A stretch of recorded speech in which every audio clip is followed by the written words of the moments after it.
हम नहीं जानते हैं। संतान का मतलब लड़का भी होता है, लड़की भी। तो हाथ से जबरदस्ती देवकी का छीन लिया और छीन करके उसी पत्थर पर पटकना चाहा।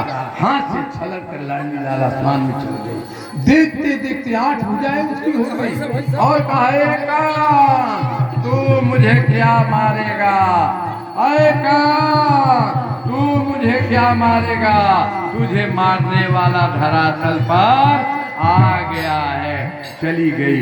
अब कंस हिलने लगा। अब मीटिंग बुलाया, क्या किया जाए। आखिर आकाशवाणी सत्य हो गई।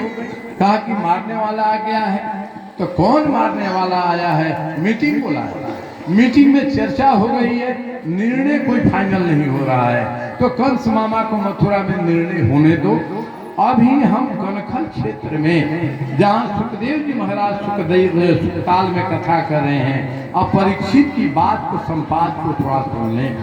परीक्षित ने कहा महाराज कृपा करके बताइए कि ये जब दौरी लेकर के कृष्ण कन्हैया को चले बसदेव जी, तो वर्षा क्यों होने लगा? का इंद्र ने हाजिरी दिया फवारा वर्षा करके। कहा कि पीछे पीछे नाग चल रहा है। कहा कि नाग इसलिए नाग चल रहा है पीछे पीछे कि कौन?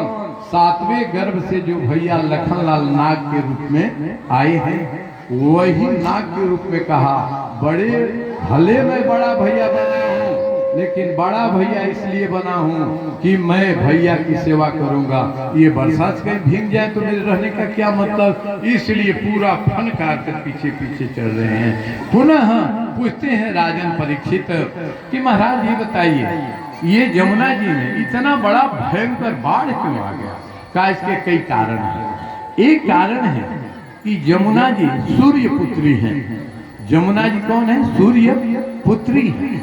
तो जमुना जी ने सोचा कि चाहे जो हो मैं सूर्य पुत्री हूँ, लेकिन ये तो नारायण हरि है, भगवान है, या प्रकट होकर के आए हैं, तो इनका दर्शन करना मेरा धर्म है। दर्शन पहला मुझे मिल रहा है इस संसार में। इतने खुशी के आंसू बहे कि बाढ़ आ गई।